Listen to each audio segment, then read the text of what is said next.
Sitaram, welcome to SWA DHARMA, carried exclusively on Sankhya TV on the usual Thursdays 6:30 p.m. to 7 p.m. We SWA DHARMA, where we have our conversations, we share our conversations on certain fundamental principles of Sanatana Dharma, and we are on the journey of discussing the Samskaaras.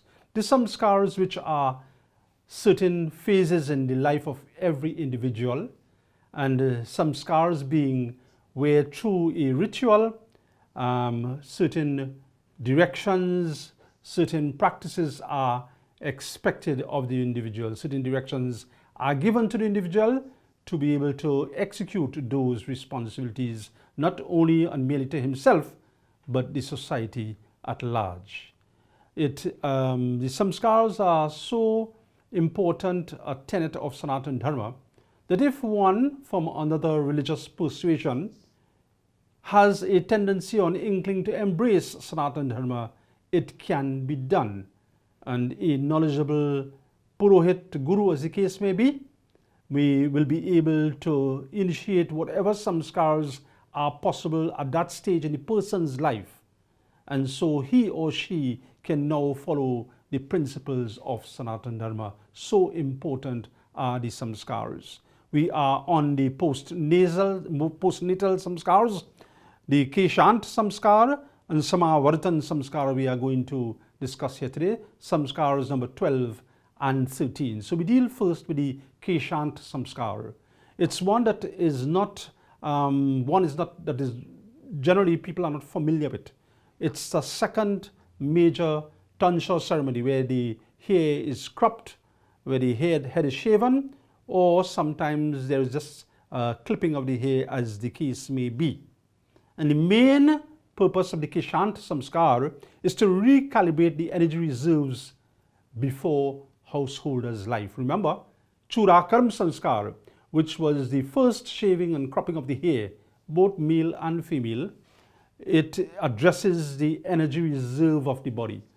So as that child goes on in life, he or she has the best resources of the energy. It was not expelled loosely in the first instance. So here another step is taken, and it is done, as we say, before the householder's life. And we need to spend a minute or two on the 4 stages of life. There is the student stage, which we know as Brahmacharya. There's the householder's life, which is Grihastha. Then the process of beginning detachment, it is known as Vanaprastha, and renunciation sannyas. So we get a little further. The student stage, it is expected one remains a student up to the age of 22 to 25, around that area, or timeline. And of course, it makes allowances for postgraduate studies and so forth. But at the age of 22 to 25, if one has been successful in one's academic pursuits, or even in whatever form, whether it be a trade, whatever, and one now becomes employable at that stage, it heralds the end of the Brahmacharya or the student stage, as we say, and reiterate that the academic pursuits can continue and is expected to continue. Then the householder's life, which is between the ages of marriage, let's say at around 22, 25 to roughly 46 to 50. By that time, if children are in the fold, they too would be at the stage where they can now, or making preparations, or almost there to stand on their own feet. So in the Grihastha Ashram Dharma, the householder raises his or her family to the best of their ability, financial, morality, discipline, respect, all these, their input is pivotal to that child's or those children's upbringing, and so they will give to society good role models and good contributors to an upward moving society. So that is Grihastha Ashram Dharma. Then when the children can stand on their feet, as we say, roughly the ages 46 to 50, then there is a stage of Vanaprastha. In previous eras, these stages, especially Vanaprastha and Sannyas, spanned a wider time because people were long-lived, And then to suit the constraints of the times we live in, there is a narrowing of the gap, but all the same, when the children can stand on their own feet, there should be the beginning of the detachment process. And so now, when detached, we plug in now to the spiritual current that is necessary for the hereafter, the here and the hereafter. And then comes renunciation, possibly about 60 years and thereafter. When there's total renunciation, it doesn't mean one has to go as a hermit into the bushes. But within the household itself, the things that one would have hankered after earlier in life, one's absorption of mind, body, and spirit is more on the spirituality or the divine aspect of that being, that supreme being. So, Keshant ceremony, it's the one that precedes that stage in life where we enter the householder's ashram. It is sometimes tied in to the Upnayan or the Janev Sanskar. So within the Janev Sanskar, the child's hair is shaven. But one has to be mindful that if Keshant ceremony has to be performed, the second major shaving or clipping of the hair, major one, that child has to live a celibate life. If that is not in place, then Keshant Samskar does not find a place in Upnayan Sanskar. It can't be done together. So that's why it's recommended that though as far as chronologies of the person's life is concerned, Upnayan comes before Keshant, one has to be mindful that in Keshant ceremony, there has to be observance of a celibate life. This ceremony for Brahmins is done on the 17th year, Kshatriyas the 23rd year, for Vaishya the 25th year, for the Vaishyas. And the reason why these pronouncements of celibacy and additional restrictions are made in our Vedas, it is because the Rishis and Munis have recognized the inherent risks when these restraints are not exercised. For instance, and we notice that if one is not celibate, you run the risk of STDs, of sexually transmitted diseases. These calls for major adjustment in one's life, in one's lifestyle. It's costly, etc. And the Rishis recognize that. And what about if there's an unplanned pregnancy? That changes the whole paradigm, a whole shift in the goals and ambitions of those involved. So when the Rishis have declared a life of celibacy, they are trying to tell us that there are inherent risks which challenges one's academic pursuits, which stumps one's ambition, realizing one's ambitions, and they recognize that. So the Keshant ceremony must go hand in hand with the effort, concerted effort to live a life of celibacy. Remember, this is all before Grihasthashram Dharma. So as far as the Keshant Samskar is concerned, being a Samskar, we have to be careful about the dates when this is performed. The suggestion is put out here that it may be prudent or more prudent to perform the Samskar before the actual Upnayan Samskar, possibly at the beginning of the teens. That's when all the hormones act up. That is when they have to be reined in, and done so by a guru, a purohit as the case may be, a spiritual guide.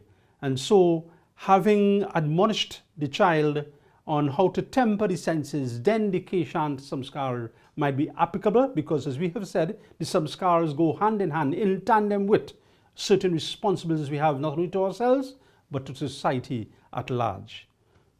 The actual date for this Samskar, as is expected in the northerly course of the sun. As far as the moon is concerned, the Tithis on the bright half of the moon, not exceeding the 13th phase. The Jyotisis have realized that when it comes to the waning moon, leading to new moon, sanskars and undertaking for health purposes like Keshant Samskar, they're not propitious for the advancement of one's health. So they sidestep the use of Krishna Paksh, or the dark half of the moon, especially for things or undertakings like Keshant Samskar, where health is a major factor. And easy to appreciate from a layman's point of view. The favorable days are Mondays, Wednesdays, Thursdays, and Fridays. The duties that are expected of the one who has performed Keshant Samskar are that they, of course, have to live a celibate life until Vivah, until the marriage institution steps in. They have to get into the habit of performing Sandhya, Puja 3 times a day. It doesn't have to be a little elaborate puja. It could be a short, sound connect with God, the God of one's liking and understanding, 3 times a day. There is structure to that too.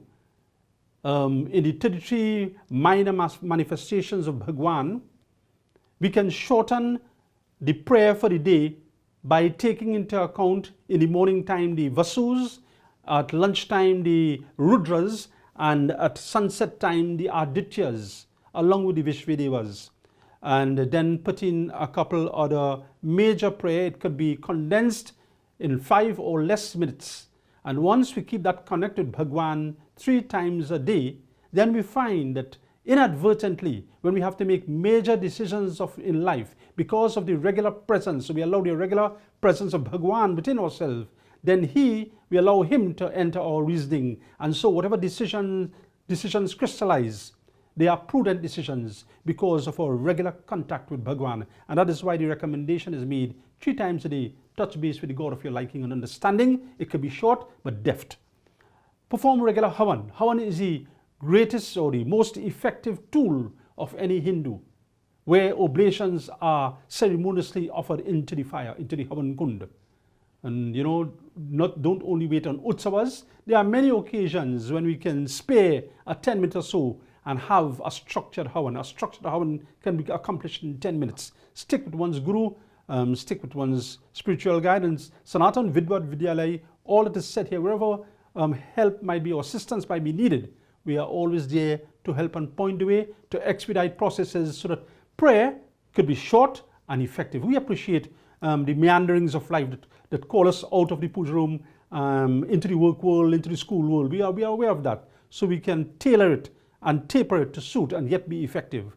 Involvement in the performance of the 5 yagyas. Yes, one who has done Keshant Samskar, needs to be a contributing factor to these 5 yagas, which is Dev Yagya, recognition to the Devatas, Rishi Yagya, recognition to especially the Sapta Rishi, the scientists, socialists, and mathematicians of this era. Shrad, oblation, offerings to the ancestors. Bhut Yagya, taking care of the other creation of the world, the cows, etc., domesticated animals, and Atiti Satskar, deserving guest, the 50 Yagya, hospitality accorded and help accorded to a deserving guest. And in all the scheme of things, it is important for that child to keep close contact with the Guru, Purohit, or spiritual guide in all their practices. Reason being to keep close to the Guru and so forth. There are many questions you might ask. Arati, should be waved 3 times, 4 times, 5 times? It's 3 times. The mantra says, Om Sajan Chavarti Samyuktam. With this diya, with oil and a batti, a wick, I wave to my Lord. And I wave to you Trailokya, in the here and the hereafter.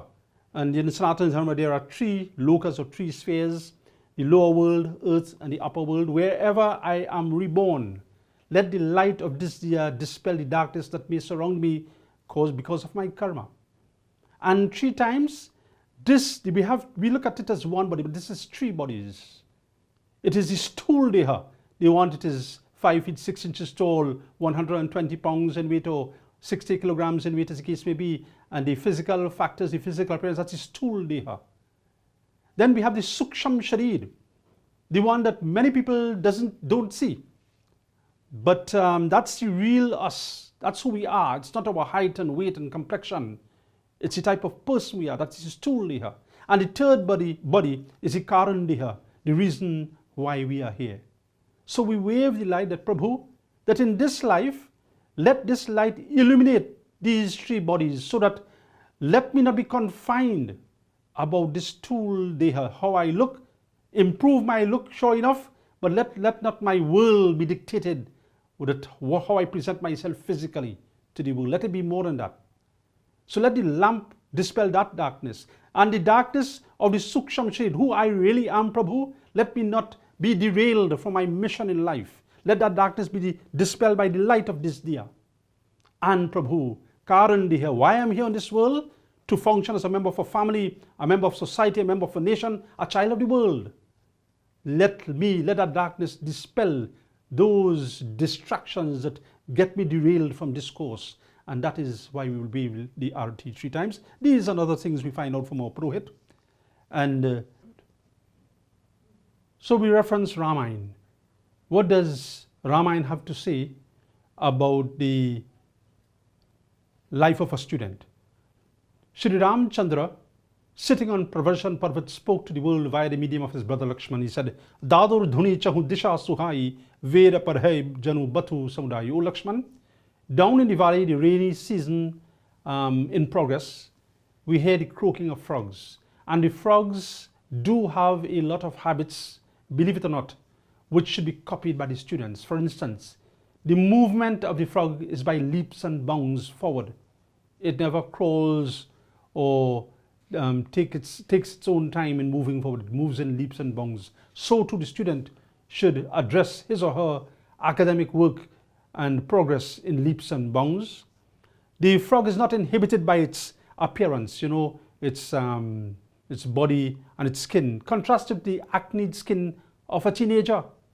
They tend sometimes to be preoccupied, inhibited by the outward look, and at the expense of their progress, their academic progress, they allow these acts of nature, because that is just the overactivity of the sebaceous glands. That is not any fault of the student, and they allow that to take over their academic strides. Thirdly, the frog is not distracted by the sounds around. We hear different, Sri Ramchandra says, we are listening from the top of the mountain, we are hearing different types of croaking of the frogs, but each is making his or her sound. So too, the student ought not to be not allow himself or herself to be distracted by the sounds that are around. Some may be academic and beneficial, those we should cleave close to, and then there are other sounds that put us away from our pursuits, academic pursuits. And fourthly, the croaking of the frog is not a pleasant sound, but still it does not stop the frog from making its contributions. So too, the student has to understand that his or her world is an academic world. It is not, time is not vested in the things that take us away from our academic pursuits. We have got to make as students, the sound, and that sound is the sound, the recitation of the things we have imbibed by astute tutors. We come now to Samskar number 13, Samavartan Samskar. And this is where we conclude our academic training, and cognizance is paid to preparation for the next ashram in life, which is Grihast Ashram, or the marriage institution. And the ideal student recognizes and guided by his guru or spiritual adept that it's time to give gratitude to the gods who have helped us, the deities who have helped us along our academic training.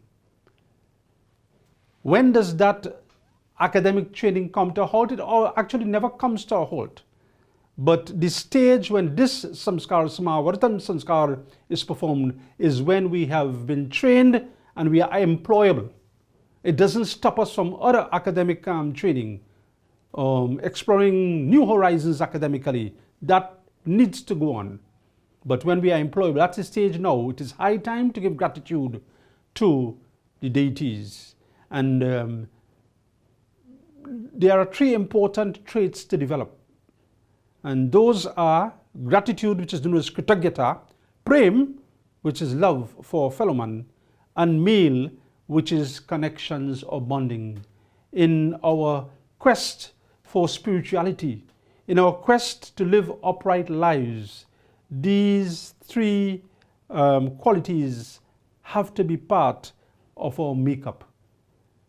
Kritageta, we have to acknowledge close to us that those who have sacrificed like parents to get us to the stage where we are.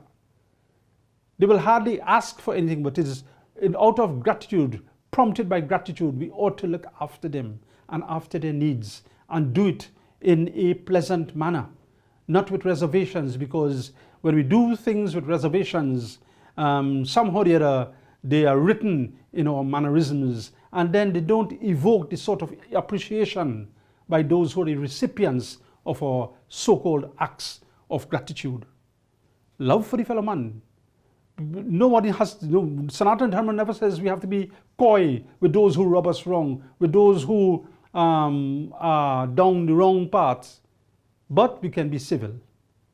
And the less enemies we make, the less battles we have to fight in life.